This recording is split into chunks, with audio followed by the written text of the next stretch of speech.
Bonjour, bonsoir à toutes et à tous mes petits planteurs et bienvenue sur Rortus. J'espère que vous allez bien. Et aujourd'hui, on va faire quelque chose, un petit vlog slash tuto. Après, bon, j'aime pas vraiment dire tuto parce que... mais en vrai, si. Pour le coup, ça va être un tuto. Sur le semis de cactus. C'est quelque chose que je fais très souvent, enfin, au moins une fois par an, parce que j'aime bien faire ça. Et puis, on a des beaux spécimens à pas cher, à condition d'être patient.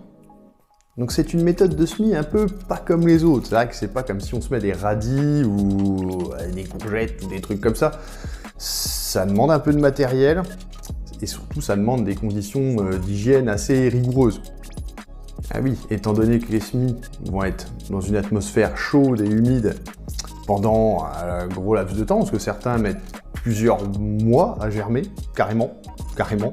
Donc après, ce que je vais vous montrer, c'est ma méthode. Il y a beaucoup de méthodes différentes, dans la méthode dans les bocaux, la méthode carrément dans des sacs congèles là.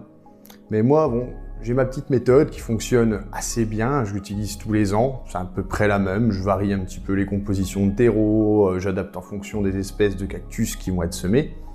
Mais grosso modo, c'est à peu près la même chose. Et en vrai, ça ressemble plus à une recette de cuisine qu'à vraiment du semis, vous allez voir. Quand tu voudras quelque chose, tu me demandes, on est là. Donc après, oui, c'est vrai que ça reste une méthode de semis amateur. Les professionnels ont du matériel bien plus évolué pour faire des quantités bien plus massives. Mais bon, moi, c'est quelque chose que vous pouvez faire chez vous et on peut le faire quasiment toute l'année. Moi, j'aime bien le faire à l'automne ou en début d'hiver, car les semis, quand ils vont commencer à germer, en général, ils sont à peu près bons pour être placés ou au moins sortir de leur petite serre de germinaison au printemps. Voilà, comme ça me laisse... ouais, j'ai pas besoin de laisser tourner la bécane 6 mois, voilà. Ce que je vous expliquais, c'est un peu toute une installation, c'est un petit peu particulier, vous allez voir. Ah oui, j'arrête pas de vous teaser, mais vous allez voir, c'est vrai que si vous connaissez pas, vous allez trouver ça un peu spécial. Donc déjà, pour commencer, je vais vous exposer un petit peu le matériel nécessaire, enfin, celui que j'utilise. Après, je vous dis, il y a différentes méthodes, mais moi, elle donne de bons résultats, elle est pas trop compliquée, et avec du matériel pas trop cher non plus. Donc on va commencer par les contenants. Déjà, dans quoi on va semer nos cactus. Donc en général, on utilise des godets, un peu comme celui-ci, voilà. Moi j'aime bien les godets ronds, parce que je trouve ça plus joli, mais il y en a qui utilisent du carré, comme ça. C'est pareil aussi, mais je trouve le rond plus sympa. Mais on peut directement utiliser des terrines de semis aussi. Vous savez, les gros bacs carrés. Les professionnels font souvent ça d'ailleurs, pour faire de la plus grande quantité et économiser de la place. Ces godets, une fois remplis du mélange que je vais vous expliquer après, je les place moi dans une petite serre, un peu de ce style-là. Vous voyez, une petite serre plastique, ça coûte pas cher, ça marche très bien, avec des petites ouvertures. Donc là, pour l'exemple, on va le faire dans une petite serre, mais en général, j'en mets deux, parce que je sais quand même pas mal de choses. Donc voilà, pour l'exemple, on va le faire avec une petite serre. Mais ce sera pareil dans une grosse, peu importe, on peut utiliser la même technique. Ensuite, le point le plus important et pas des moindres, c'est que pour faire du semis de cactus, en général, la lumière naturelle, sauf si vous habitez sous les tropiques, à l'équateur, à la Réunion, enfin dans tous les coins où il fait beau, contrairement à chez moi, ou par exemple chez nos amis québécois, je sais qu'il y a quelques viewers québécois, bonjour à vous les amis, eh ben il nous faut un éclairage artificiel, oui, c'est-à-dire des lampes ou des LED, ça dépend, après ça dépend, c'est du choix de chacun. Les LED deviennent un peu plus performantes maintenant, mais moi par exemple j'utilise ça. Attendez, hop. Voilà. Une bonne vieille rampe à néon, ça marche bien, turbo néon, ils font 55 watts chacun, donc ça fait 110 watts à peu près, et ça marche bien. Ça permet d'éclairer deux petites serres, comme je vous ai montré précédemment. On peut déjà faire quand même des trucs assez rigolos, et ça consomme pas trop, ça va, c'est pas le truc qui consomme énormément. Et finalement, ça marche quand même plutôt bien, ça procure une lumière assez douce, ça chauffe un petit peu, pas trop fort, pas trop peu fort, tout ce qu'il faut. Franchement, moi, ce matériel, je le conseille, vraiment. Après, les LED, c'est un peu plus économique en termes de consommation. Et encore. Et c'est beaucoup plus cher à l'achat. Là, on est sur quelque chose qui coûte, je sais pas, je dirais, je sais plus quoi, je vais acheter ça, 80 €, avec les deux néons compris. Voilà. Et pour ce petit vlog, donc nous allons semer quelques espèces que moi j'aime beaucoup. Par exemple, j'apprécie beaucoup, mais après je vais semer d'autres espèces. C'est les Astrophytum. Et cette année, j'ai fait mes premiers croisements. Et je suis très fier et je vais les tester. Donc, nous avons... Attendez voir. Là, j'ai de l'Astrophytum Capricorne. D'un hybride Crassispinum et Stachylos, qui sont vraiment intéressants. Enfin, j'ai réussi à faire l'hybride, donc j'en semais quelques-uns. Peut-être pas tout, parce que j'en ai eu quand même beaucoup. Là, un hybride un peu plus intéressant. Oui, c'est des Protec pour les cartes Magic. Ça marche bien, donc si on n'a pas de sagesse, ça marche bien. Les joueurs de Magic, vous savez que c'est possible. Et là, on a de l'Astrophytum Super Kabuto V-type, croisé avec un V-type. Donc ça peut être vraiment très intéressant. Ça peut produire vraiment des beaux sujets avec des mutations vraiment très cool. Après, certaines graines sont vraiment très petites. C'est vrai que les graines de cactus, bon, les graines d'astro, justement, elles sont assez simples à semer pour les débutants parce qu'elles sont assez grosses. C'est des grosses graines qui, en plus, germent vite. Donc, c'est vraiment très intéressant. C'est des graines qui mettent, grosso modo, 10 jours, 15 jours grand max à lever. Alors que certaines prendront plusieurs semaines, voire plusieurs mois. Et il y a des graines aussi beaucoup plus petites. Là, par exemple, j'ai du Mammillaria blossfeldiana et c'est vraiment... Wow, je ne sais pas si vous arrivez à voir.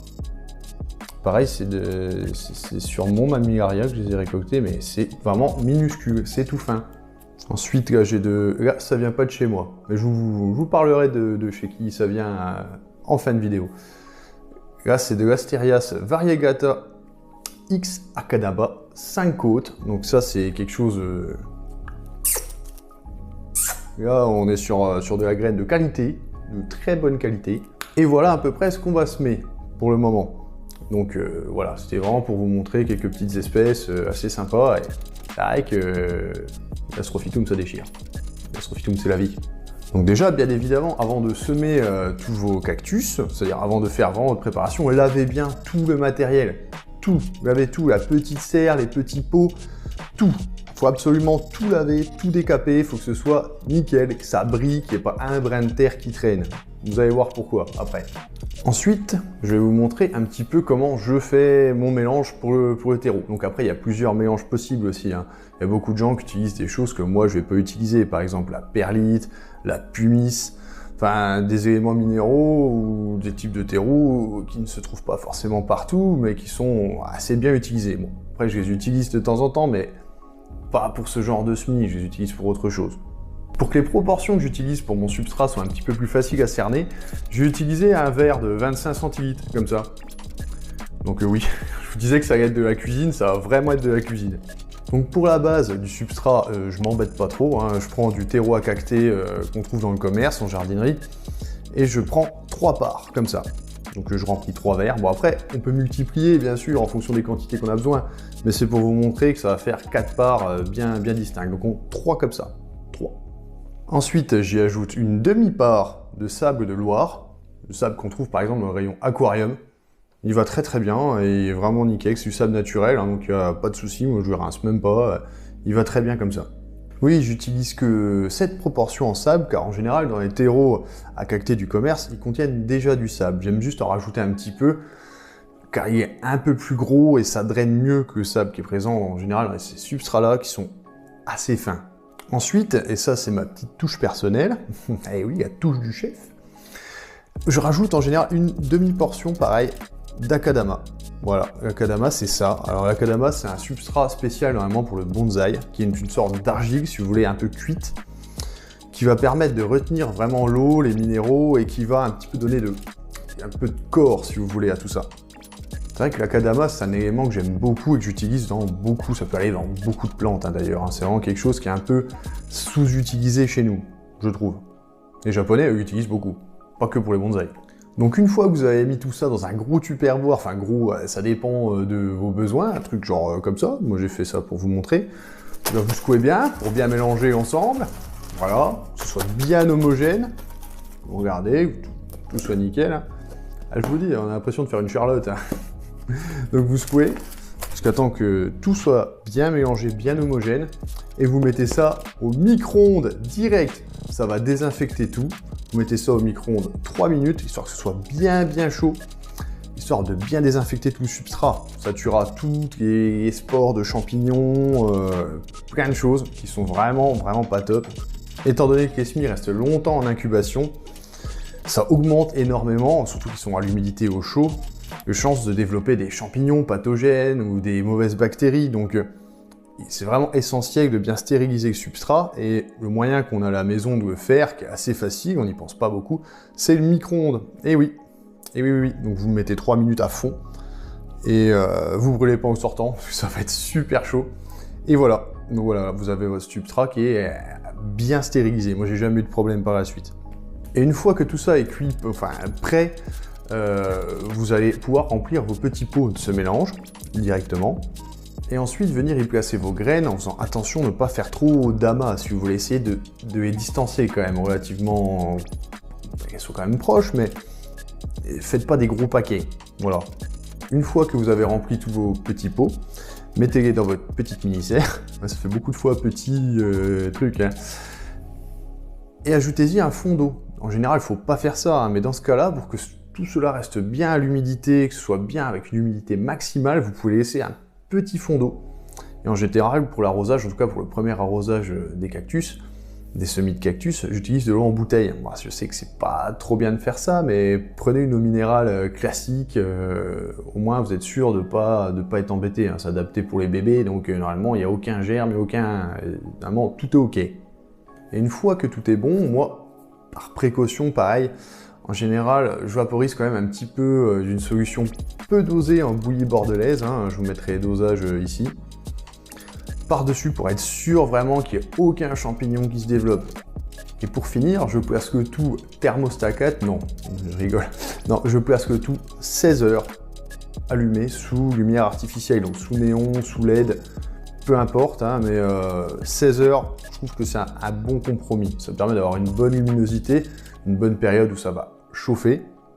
En parlant de chaleur, en général, il ne faut pas que ça monte au-dessus de 30 degrés. 30 degrés, c'est vraiment la limite, hein. Il ne faut pas aller plus haut, hein. En général, j'essaye de régler ça à peu près 27, 28, c'est bien pour la période de jour. Et à peu près 19, 20 degrés, 21 pour la période de nuit. Voilà, en général ça va tout seul, avec les néons ça se régule à peu près, parce que 20 c'est la température d'une pièce, même quand les néons sont éteints, c'est à peu près cette température. Et les néons produisent une chaleur assez douce qui permettent de monter à peu près, ouais je vous dis ça, en général ça frise le 30, mais plus 28 quand même. Voilà, c'était mes petites explications, donc je vais vous remettre tout ça en vidéo après, hein, où je vais vous montrer les manipulations que je fais. Voilà, hein, à quelle densité je sème par exemple. Je vous mettrai tout ça en montage un petit peu accéléré, enfin vous verrez, ce sera un petit récap, mais comme quoi c'est pas si compliqué, il faut juste être un peu rigoureux sur certains trucs. Et c'est vrai que c'est pas une méthode de semis classique, quoi. C'est pas comme si on se met des radis, des poireaux, des tomates. Non, ça demande des conditions un peu particulières. Puis on peut semer pas mal de plantes de cette même façon. Toutes les plantes de milieu sec, en général, se sèment comme ça. C'est le cas aussi des adéniums, par exemple. On peut semer des pseudolithos, comme ça. On peut semer des lithops, je pense, j'ai jamais fait. Mais le but, oui, c'est que tout reste bien propre à chaque fois. J'ai même vu des gars, ils mettent des gants, ils désinfectent tout à l'eau de Javel. Des malades, c'est un bloc opératoire le truc. Ah oui, autre petite astuce aussi que j'ai oublié. Et pour augmenter, enfin moi je trouve, je sais pas si ça augmente vraiment, mais théoriquement si. C'est-à-dire qu'il faut créer un choc thermique à vos graines. Déjà, personnellement, et vous devriez tous faire ça, c'est avoir une petite place dans votre frigo pour stocker toutes vos graines. Peu importe, hein, toutes les graines, faut les stocker au frais. Ça garde leur pouvoir de germinaison et c'est vachement bien, même si les cactus en général ont un gros pouvoir de germinaison, des graines de... Le dernier coup, j'ai semé des graines qui avaient pas loin de 10, presque 15 ans, elles ont levé nickel, hein. Et ben, en les sortant du frigo, il faut les plonger dans une solution d'eau tiède, voire presque chaude, histoire qu'elles passent de la température du frigo à quelque chose de chaud. Ce choc thermique va activer la germinaison. Voilà, sinon c'est à peu près tout, donc je vous dis, je vous mets tout en récap dans une petite vidéo un petit peu en accéléré, tout ça, pour que vous voyez comment y faire. Ah oui, pour finir, donc non, prenez pas ça pour un placement de produit, mais c'est juste que c'est un producteur de cactus, un amateur qui fait ça et qui est vraiment, je trouve, qui fait vraiment des productions mais d'une qualité de ouf, que ce soit des graines ou même des plantes adultes. Il y en a pas mal que j'ai, moi, que je peux vous montrer, genre Sexy, qui viennent de chez lui et qui sont magnifiques, c'est d'une qualité impeccable.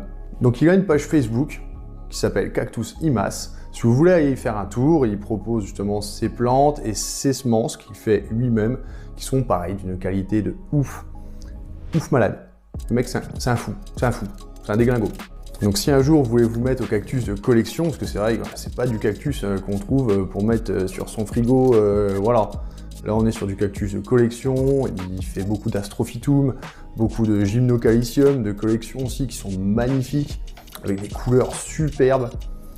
Et voilà, si un jour vous voulez vous y mettre, soit acheter des plantes adultes ou même acheter de la graine, n'hésitez pas à y aller, hein, n'hésitez pas à y aller, franchement, c'est top du top.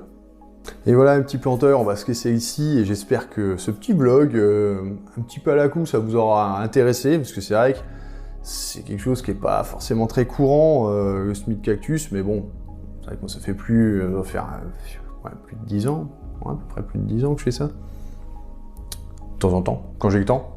Il y a des années j'en ai pas fait, mais voilà, j'essaye de m'y remettre un peu plus régulièrement. Et on peut avoir vraiment des résultats vraiment très cool.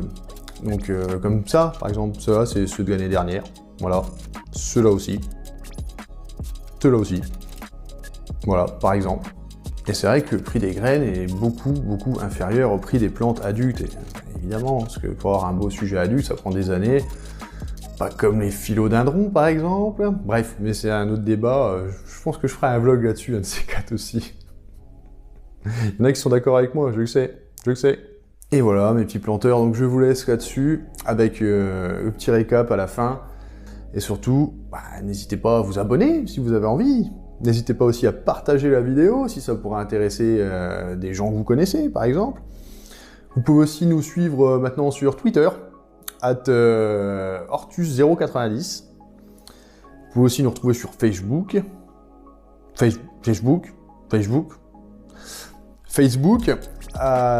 @Hortus, tout court, vous tapez Hortus, c'est ok.